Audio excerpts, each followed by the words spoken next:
Wargaming's brand new plan for World of Tanks console is in the game. It is the Orthrus KV4 ktts, and today's video is going to cover why this vehicle is very interesting, why you may want to purchase it or why you may not want to purchase it. Granted that it's based on a pretty mediocre slash underperformer within World of Tanks console. Now then, what is actually interesting about the Orthrus KV4 ktts? Well, it is the fact that this tank gets a multiple weapon system which allows you to swap between your standard rounds and obviously your premium rounds slash kind of primary gun slash lower. Yeah, this tank is basically a very weird one. You can essentially have a 3-shot autoloader as part of this, as well as having that smaller kind of main armament as well, where you can kind of fire off a few rounds as well to try and retrack opponents, to track opponents, and to just basically be a little bit of a nuisance. Obviously what you're seeing here is an LTTB who's just gone full rogue mode. He, for some reason, decided that it's a great idea to try and YOLO in. He bounces off of us, which is nice. The KV4 ktts does in fact actually get a little bit of armour, and by little I mean it doesn't really bounce that many rounds, but you can expect to bounce a few. Now, the thing about playing a tank like this is that it is ideal for city maps, and of course we've probably got one of the better city maps in today's video, and that is because effectively this tank is a side scraper. It's one that you can use pretty well to kind of side scrape around corners, and that's primarily what the design of this tank was kind of featured around. It's the fact that you can go around corners without necessarily feeling all too kind of punished for doing so. So what we can in fact actually do is go in front of this Yag Tiger. We can put one into, well, I was trying to go for the lower plate, but we don't manage to do that. Yag Tiger lands a nice one into us, but now we can just side scrape against them and hope that we're going to be able to bounce a few rounds. What we want to do is make sure that we're angling the turret away so they can't actually hit us, and we can just basically be annoying, like they're not going to really be able to do much. This is the kind of gameplay that you'll be seeing when you're playing in something like the KV4 ktts, and it is a little bit of a boring playstyle. You're not really going to have all too much of an interesting kind of one, and you're primarily going to be focused around just trying to corner fight with a lot of the opponents, and I guess that's kind of what this tank is all about. Do I think it's going to be innately overpowered or anything like that? Absolutely not. But I do think that there are some kind of benefits to having a tank like this in the game and being able to play it as such. Now, what you see here is, of course, the main weakness of the tank, which is effectively when people find you out in the open, when you can't use the side scraping ability of the tank, and then you get taken out really, really quickly. And yeah, it's a typical Wargaming's grand design where they think they can just basically package up a premium tank that they've already made multiple times. Can I just in fact say they've taken a KV4, they've then turned it into a tank destroying version, which is the ktts, which was terrible, let me add, and then instead of just allowing people to use a multi-turreted version of the KV4 ktts with this autoloader and kind of buffing that tank to give you an option of using it, no, you actually have to purchase this autoloading version of the same tank, because why not? Now, having tested the tank completely kind of stock and without any of the bonuses of having a commander in your tank, and whilst trying to see whether the armor model can stack up even against higher tiered opponents, which you saw it kind of did. We blocked 1700 damage, albeit it was on that corner fighting, but as soon as we got exposed out in the open, of course you've got the big cupola on the top of this tank, as well as the big lower plate that most people can pen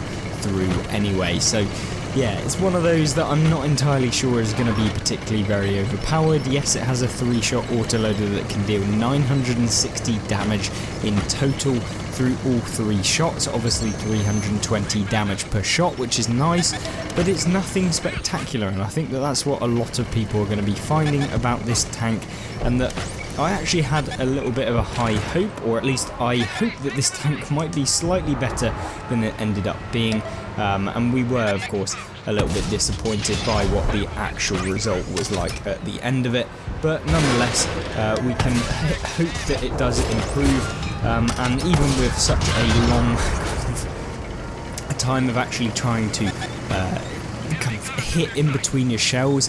Effectively, the intricate reload of the tank is pretty awful, and that means that, yeah, you are not going to be able to dish out the 920 or 960 alpha damage very easily, and you're going to have quite a few problems with doing that effectively, even when opponents are out in the way, ready for you to actually farm them up. Now, you're seeing here that a lot of people can bounce. I'm going to say that this tank does have armor. Now, is it overwhelmingly great, or is it overwhelmingly going to be able to create the games where you're just bouncing tons and tons of rounds? Well, maybe. I mean, like, for once, a tank that actually has armor at tier 8 that might be able to bounce a few rounds, I mean, that's actually pretty new. I mean, it's not really that often that you get to play a tank like this, where you can consistently be a bit of a nuisance for the opponent team. You can see here, though, that the standard rounds of the vehicle are a little bit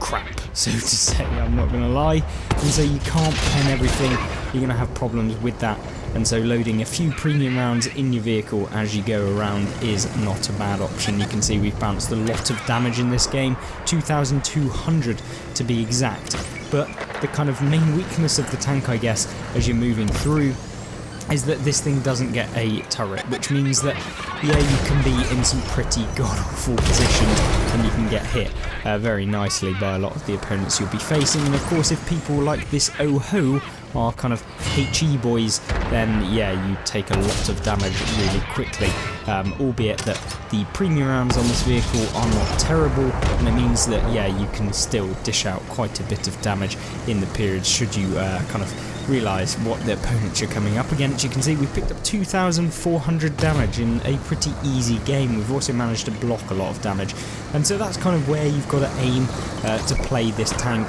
in World of Tanks console. I don't know whether PC will ever receive this tank. I mean, it's a pretty unique kind of design that we don't usually see in the game, so I'm happy that Wargaming have kind of brought this in. It's made the KV4 ktts a little bit less bad.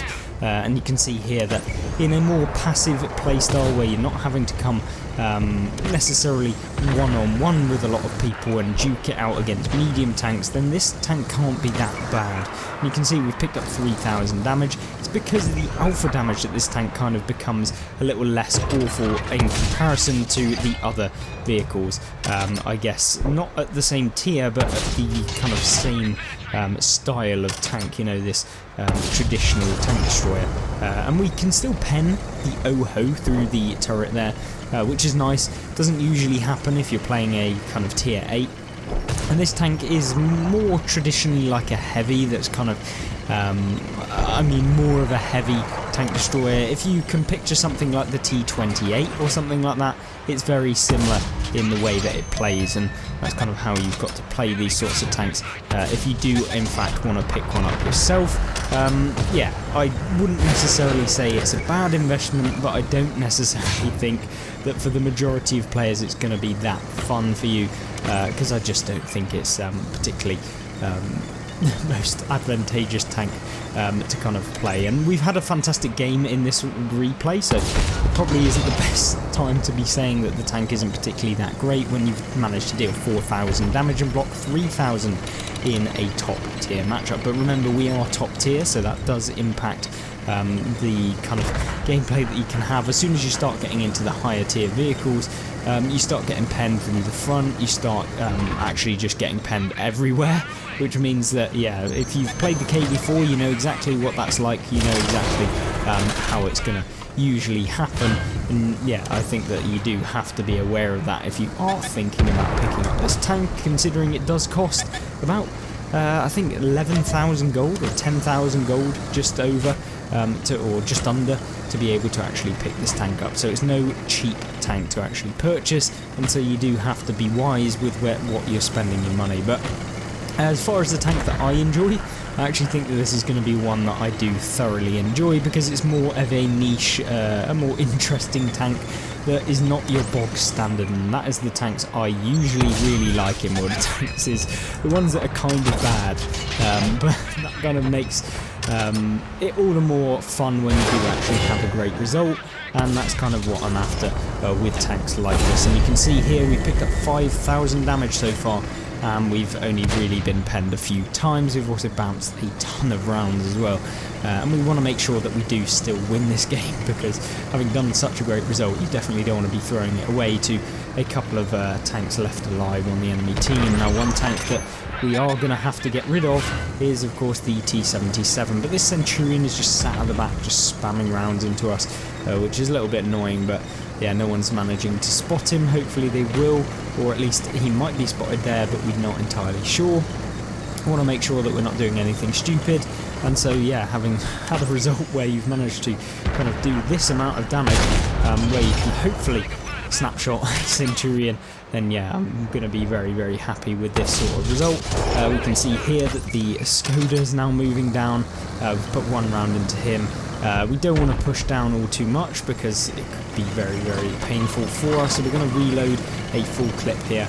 And then we can push down into this T-77. The good thing about this tank, however, is that the reload is only about 20 seconds with all of the perks and commanders, and that makes it a little bit less bad, so you can actually deal a little bit of damage. You can see here, it's not the slowest either, so considering it is a KV4 for all intents and purposes, you're not the slowest tank in the game. That means that you can get forward and get a bit of damage every now and again, and that is exactly what we've managed to do in this result, picking up 6,000 damage in one of the newest vehicles in the game. Well, in fact, the newest vehicle that you yourself can actually pick up. And why, maybe just off of first glances, this vehicle is not necessarily terrible, but I don't think it's necessarily as representative of the result we've had in this game. 6,055 damage, 2,200 base experience, 930 assistance damage as well, and the fact that we played it live as well makes it all the better. And hopefully that gave you a good contrast between what a typical game looks like in the first replay and of course what this tank is capable of should you get the right result, the right matchup, and also have the right loadout, because remember, this tank's standard rounds cannot be that great against some of the opponents that you'd be coming up against. And of course, hopefully this gave you a good summary of the tank. Of course, let me know in the comment section down below what you think of the multi-turreted functionality. I don't use it. I think it's personally pointless in my personal opinion, but of course you are all entitled to your own opinion. I want to see those in the comment section down below. Don't forget to check out the update news that came along with this tank, featuring everything that you need to know about this week's update. So I'll leave that on screen right now on the left, and of course the gameplay and tank reviews playlist, of which this is a part on the right hand side. Thank you, and I'll see you there. Goodbye.